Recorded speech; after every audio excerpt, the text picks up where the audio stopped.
Good evening, guys. Everything is okay? Please thumb up and just let me know that you are listening me. Yes, very clearly. Presentation is clear, huh? Okay, guys. Today's topic is about NFPA 101.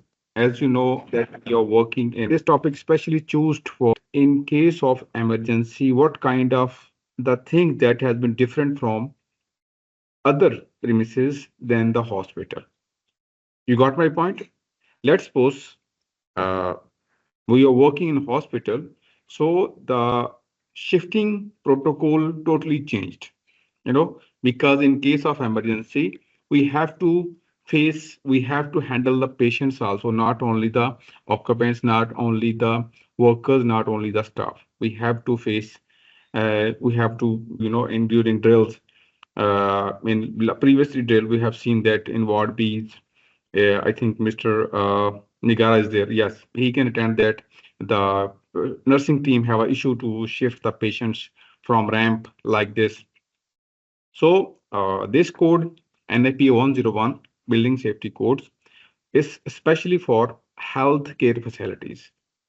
It's chapter 18, new healthcare occupants. When will a new healthcare occupancy has been established? So what kind of things that we have to understand? So NFPA 101, Chapter 18, General Requirements. What are the requirements for a new hospital occupancy? The requirements established by this chapter shall apply to the design of all hospital, nursing homes, and limit care facilities. I mean, he is talking about the all hospitals, okay?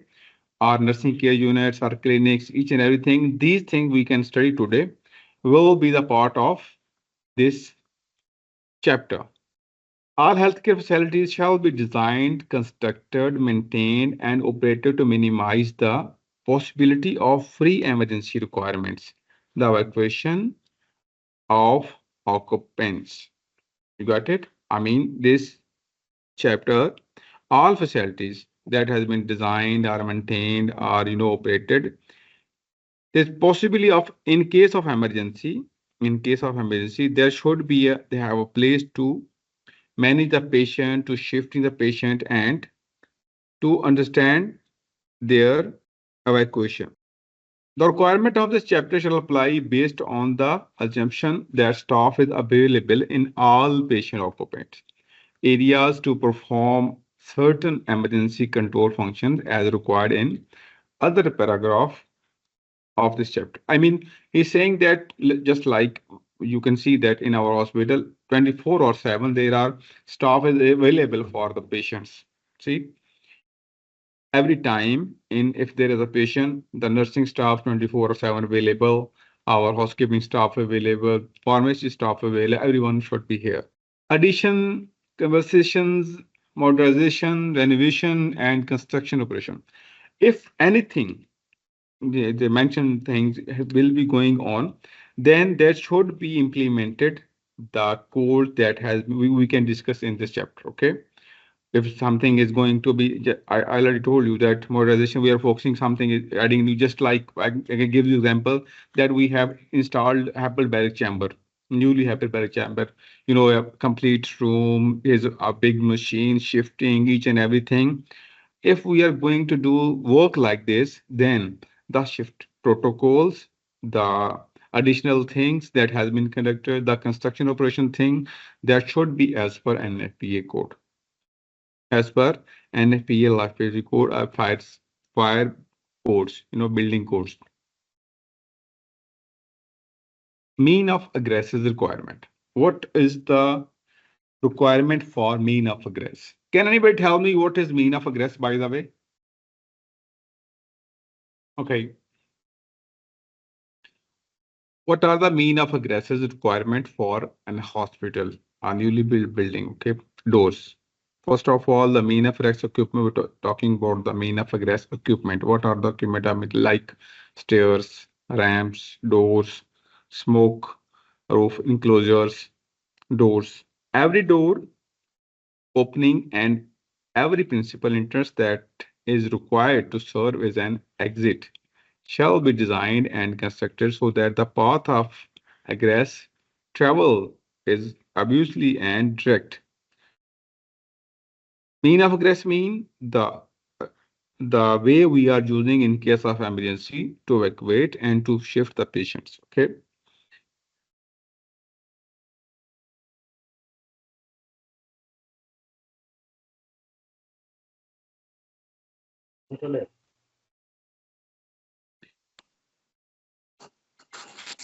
Windows that because of their physical configuration and design and the material used to their construction have the potential to be mistaken for door opening shall be made inaccessible to the occupants by barrier or align. The windows are unaccessible for occupants. That should be locked, I mean. Smoke-proof enclosures. A smoke-roof enclosure is a special design exit stairwells that aims to prevent smoke from entering during a fire, allowing for safer building evacuation. It achieves this through various methods like natural ventilation, mechanical ventilation, stair pressurization, ensuring a smoke-free environment for occupants to escape. We also have a smoke-proof enclosures in our every exit, in the main exits, and also the helipad area exit, emergency area exit. In case of emergency, we are using we install the mechanical ventilation system in all our smoke-proof enclosures. The main thing we have to discuss ramps. In case of emergency, we are facing in previous drill that the nursing staff is shifting during shifting. This is going to be slipped and may possible it may he may got injured while he's shifting the patient from ramp because the angle of the ramp, the slope is not as per NFPA rules and regulations. So what is the requirement for ramps as per NFPA 101? RAM must be comply with section 7.2. This is a reference of chapter 7, which includes primary RAM must meet accessibility and fire safety standard. Included exit RAM must support calculated egress capacity. Alternative like fire escape ladder are permanent but not primary exit. These are the secondary exits. Okay.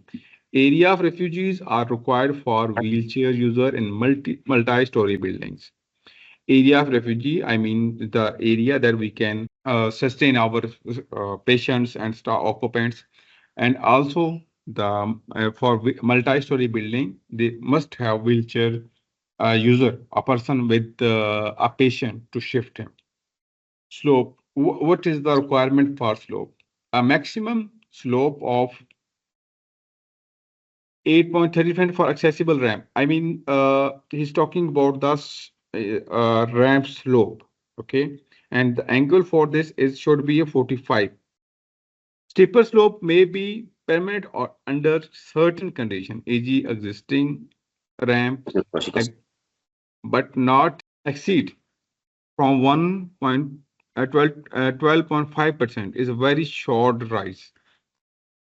With minimum clear width of 48 inches, the width of the ramp, almost 12,122 millimeters, unless serving fewer than 50 occupants, where the 36 inches 915 millimeter width is permitted. If a building have more than 50 occupants, then the width should be 48 inches. Okay. If less than, it's 36 inches. Handrails. Handrails on both sides with height between 34 to 38 inches, approximately 3 feet to 3 feet plus. Landing area required at the top, bottom, and where direction changes with the minimum length of 60 inches. Almost 5 feet. Surface. must be slip resistant and free of obstruction. We are talking about the ramps. Just remind in your mind the ramps we have in our hospital. And regarding this, you must know these requirements for the ramp that should be fulfilled in our hospital. And in my opinion, that's wrong. Okay, if you people haven't seen it, you must know that this ramp is not as per. And we already submit the incident investigation report to the higher management, and they are going to reconstruct and renovate this ramps. Okay. Number of mean of egress. Uh, Not less than two separate exits shall be accessible from every part of every story. Okay. If there is a multi-story building, he's talking about that. If there is a multi-story building, then not less than minimum two exits shall be accessible for every story. Okay. Where rooms are not required to have door and leading directly to the exit corridor permitted for by 18 years is this is the reference. Okay. Two mean of egress sleeping rooms of more than 100 feet gross shall have not less than two exit access remotely located from each others. This is talking about the patients suites and patients separate rooms. Okay, I mean, and there is also a different two part of the room. The sleeping room mean there people can sleep on that area, and non-sleeping rooms like our hospital rooms where you can separate it like accommodation areas and also the hospital areas. Okay, the difference of the egress for non-sleeping and sleeping is different. Corridor corridor access. Exit set from a patient sleeping room with not more than 8 patient bed shall be permitted to pass through one intervening room to reach an exit access corridor, provided that the intervening room is occupied with the approved automatic smoke detection system in accordance with section 9.6. And we have this, okay, and we have installed this, and we have also selection system installed in every room, in every patient room, in every corridor, in every gallery. Room having an exit door opening directly to the outside from the room at the finished ground level shall not be required to have an exit set door leading directly to an exit because it's already open to the exit side, so no need the other exit door. Stairs. According to NFPA 101, mean of egress requirement for stair, including minimum width, enclosure, handrails, and other safety features, it's already, I told you that 36. But again, stairs, same for ramps and step or stairs, but in stairs, there should be have addition of, depend on the occupants also.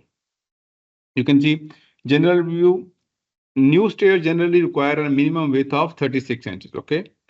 If the occupant loads increases to 44, then if occupants, you know,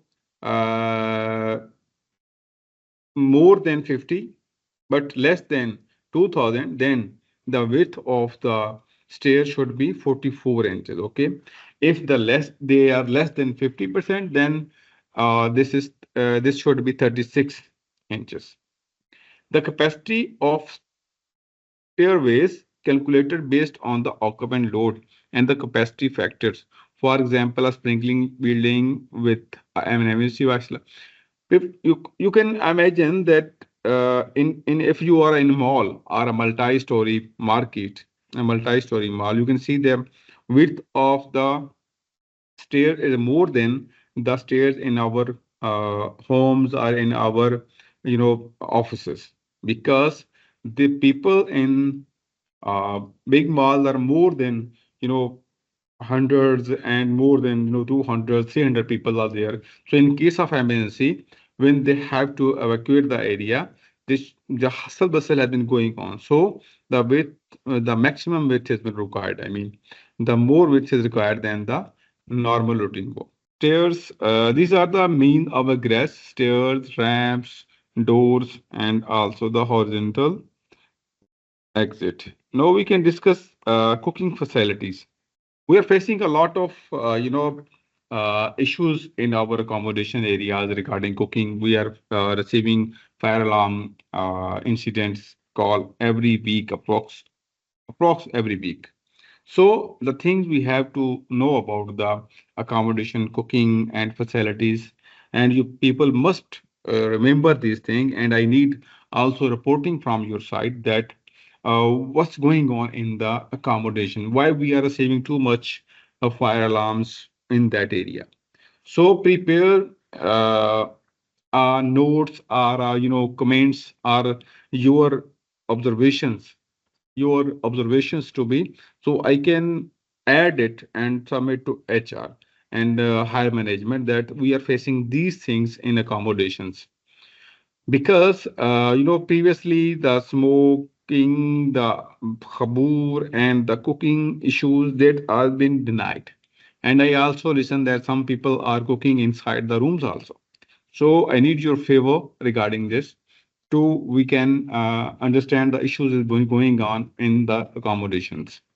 Where residential cooking equipment is used for food warming or limited cooking, the equipment shall not be required to be protected in accordance with 9.2. And the presence of the equipment shall not require the area to be protected as hazardous area.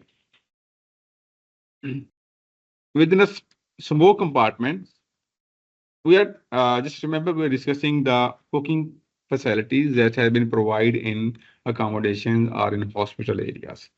So remember that that things should be according to this we are now discussing. So you people must know these points, okay, and must note these points for your observations. So you can tell them or tell me or tell to anyone else that this is the NFPA 101, and as per this rule, you are not to do this thing here. You got it? And what are the conditions? We can discuss the following condition. The portion of the healthcare facility served by the cooking facility is limited to the 30 beds and separated for other portions of the healthcare facility by smoke barrier construction in accordance with the is again a reference number that's showing that we are providing cooking facility for the 30 beds. I mean the 30 persons if they are patients or others.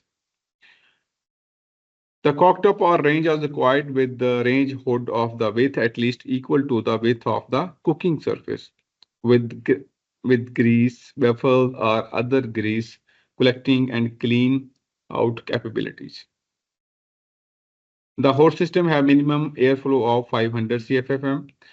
We have installed here host system in all our kitchens, in main kitchen and also in all accommodation kitchens. So you can check it that what is the airflow inside the hoods, kitchen hoods. The hood system that are not deduct to the exterior additionally have a charcoal filter to remove smoke and odor. You can also check it that is there additional charcoal filter installed or removed from that hood. Okay. The use of solid fuel for cooking is prohibited. They cannot use the solid fuel like fuel, diesel, and any other kind of uh, cylinders like this inside the cooking without permission. Okay. Deep fat fry is prohibited. Deep frying is also prohibited in the kitchen areas. I mean the accommodation kitchen areas, not in the main kitchen. Whatever access recordings with the NFP 96 are located in the all kitchen. Yes, we already installed on all kitchens and is there. Procedure for the use of inspection, testing, and maintenance of the cooking equipment are in accordance with the Chapter 1196. Yes, this also inspection and ITM, procedure established, and Mr. Slan, I think, from food safety is already look after on it, and also the heart service. Not less than two AC powered photoelectric smoke alarm with battery backup. He is talking about the battery backup, but we have installed reduction system also and heat detectors in our kitchens. And in the accommodation, we have a smoke detector installed already. The smoke alarm required by its reference are permitted to the located outside the kitchen area where such uh, placement is necessary for the compliance with. Okay, here we are. The smoke alarm required by ET is burn smoke system smoke detector that are required to be installed in corridor space. Open the corridor by other sections of the chapter. It's already been written in this chapter, and that what is the distance between the smoke detectors and sprinkling system, which everything you can find it all detection systems installation each and everything in NFPA 72. We already discussed these things in it. Okay. This is a new thing that has been, I have seen that carbon monoxide detector are installed in accordance with 18.3.4. This is a new reference and new additional that carbon monoxide detector should be installed in the kitchen facility areas. Procedure in the case of fire. I need your attention again. What is the procedure? We already know the race, pass, each and everything, but what is as per NFPA 101? Procedure for the patient, for the occupants and medical staff and each and every one. Okay. For healthcare occupancies, the proper protection of patients shall require the prompt and effective response of healthcare personnel. The basic response required of staff shall include the following: the removal of all occupant directly involved with the fire emergency, transmission of transmission of an appropriate fire alarm signal to warn other building occupants and summon staff, confinement of the effect of the fire by closing door to isolate the fire, relocation of patient as detailed in the healthcare occupancy and fire safety plan. So these are the basic things, okay, basic requirement the staff shall do in case of fire, in case of code red. Okay, how we can pre-plan it by delivering? You people are already doing good, okay, but the procedure should be everybody must remember the procedure, okay, because if someone asks you a question, what is the procedure, then sometimes we forget the steps, sometimes we forget the uh, you know uh, things. So if you remember this procedures, you never ever forget, okay. Safety plan shall provide for all of the following: use of alarm, transmission of alarm to fire department, emergency phone call to fire department, response to alarm, isolation of fire, evacuation of immediate area, evacuation of smoke compartment, preparation of floor and buildings for evacuation, extinction of fire if possible, then extinguishing of fire. This is for the staff, not for fire team. Location and operation of the doors designed. Okay, so these are the some steps written for in case of emergency the staff shall do.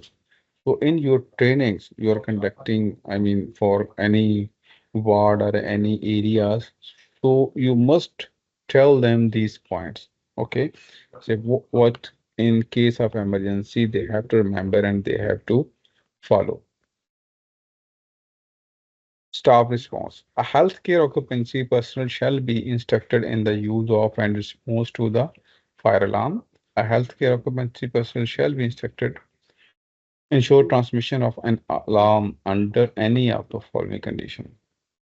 When the individual who discovered fire must immediately go to the aid of an And individual who discover a fire, you understand? Just focus on the line. If someone have seen the fire, okay, any household or any staff or any occupant have discovered that there is a fire, okay, must immediately go to the aid for an agreed person. I mean, he should call in case of fire he's seen, he should call, okay? He should call, who call? He called an emergency number, he called for help, he called from landline, from mobile, each and everything available, anything is available on that place, okay? During a malfunction of the building fire alarm system, personnel hearing the code announced shall first activate the building fire alarm using the near manual fire. If he listen that there is a fire going on, I mean announcement is going on, he if if he listen that fire in his area, then he can pull the MCP. Otherwise, just evacuate the area from uh, his building or from his room and gathered at assembly area. Regulations for smoking. No doubt that implementation of on this regulation is more or less than that should be, but you people can stop someone if he is not commitment on them. You know, in our hospital, this duty is handed over to security staff. This is their responsibility to commit to stop the staff from smoking in you know areas, I mean garden areas and parking areas like this. But in hospital premises, smoking is strictly prohibited. Some of points that is in the NFPA 101 has been here that smoking shall be prohibited in any room, in any room. Just see, any ward, any individual enclosed space where flammable, liquid, flammable gas or oxygen is used for stored and any other hazardous location, and such areas shall be posted with sign that read no smoking or shall be posted with the international sample for no smoking. We, we installed, no smoking pamphlet on placed on walls each and everywhere. But uh, what can I say? I mean, the culture has been not developed yet. But you people can request someone, you can say them, please do not smoke here. Like because you're a firefighter guy. No one can going to argue with you. Okay? Because you better know what is the circumstances, what is the result in case of fire will happen. In healthcare occupancy, second point, in healthcare occupancy where smoking is prohibited and signs are permanently placed at all major entrance, secondary signs with language that prohibit smoking shall not be required. He's saying that in healthcare occupancy, entry exit roads and entry exit ways, and also signs in different language. I mean, people should install their workers or they know English, Philippine, Hindi, every language. The sign should be on that language. Smoking by patient classified as not responsible shall be prohibited.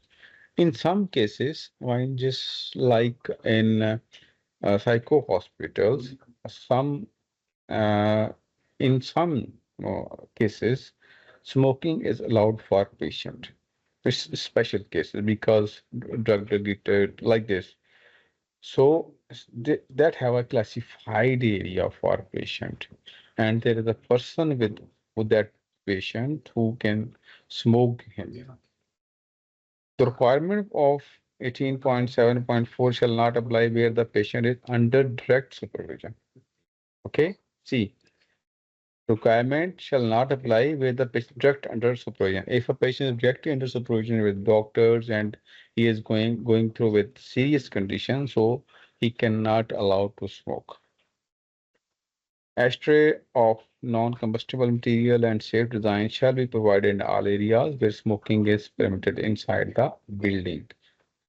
So we place that ashtrays already. Metal containers with self-closing cover devices into which ashtray can be embedded shall be readily available to all areas where smoking is permitted inside the building. That has been already, we put the, metal baskets and metal container outside the wheels and some parking areas also, and also the outside the accommodation building, you see it. And I see that some firefighter are also using this ashtrays and containers. Okay. Okay, thank you. Guys, this presentation is just for your nation, but the point are very important. That's the way I want to share with you. If anyone need this presentation, he just inbox me. I will send him, and also the complete code of 101 is available here. If you want to learn, if you want to understand any kind of fire, fire extinguishers, sprinkler systems, smoke detectors, from 200 suppression systems, each and everything I have available with NFPA references. So you people just inbox me and ask me, and I will share with you the presentation and each and everything. Okay, Juma, don't worry, I will send you. If you have any query, any question, please ask me, or you're free to leave, no problem. Okay, guys, thank you. Thank you for your time. Take care. Thank you. Thank you, Chief. It was a good presentation. We learned a lot. Thank you, Aviv.